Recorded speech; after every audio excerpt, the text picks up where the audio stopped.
Waqt li kienet jiġi intervistat fuq l-istazzjon 1 il-ħadd filgħodu, il-Prim Ministru mexxej Laburista Robert Abela spjega kif il-poplu Malti u Awċi m'għandu l-ebda responsabilità jew tort dwar il-qtuħ ta' dawl fl-aħħar jiem. Huwa saħaq li llum il-ġurnata t-temperaturi għoljin huma n-normalità l-ġdida u għalhekk l-unika soluzzjoni mill-Gvern hija li jsir iżjed investiment qawwi fid-distribuzzjoni tad-dawl. Dr. Abela spjega li diġà saru diversi investimenti mill-2013 lil hawn, fosthom fil-Power Station il-ġdida, it-tieni interconnector bejn Malta u Sqallija u sistema ta' backup generators fost ħafna oħrajn.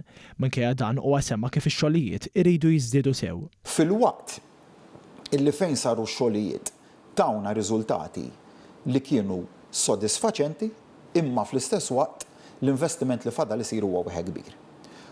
U diġà tħaddit mal-ogħlu uffiċjala tal-Ene Malta, il-Ministru Mirjam Dalli wkoll, illi r-rata li bija kienu qed isiru x-xogħlijiet tiġi aċċelerata. Jien għalija dak li ġara f'dawn l-aħħar jiem, sa tista' tgħid vera kellek it-temperatur, kellek dal-fenomeni kollha li ġraw f'pajjiżi oħrajn, però jien għalija mhuwiex skużanti.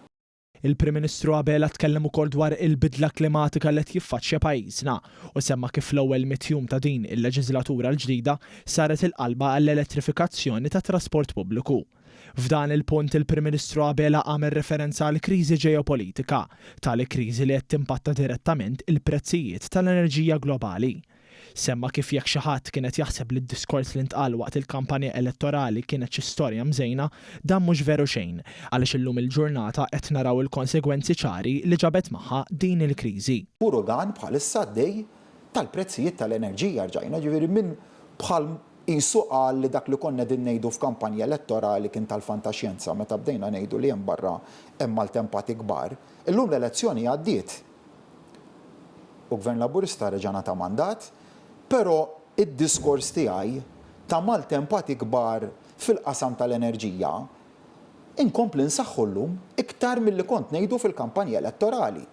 Finalment waqt l-intervista ġiet diskussa wkoll ir-riforma tal-appelli fl-ippjanar u spjega kif fil-bidu tal-proċess il-binja tkun meqjusa legali.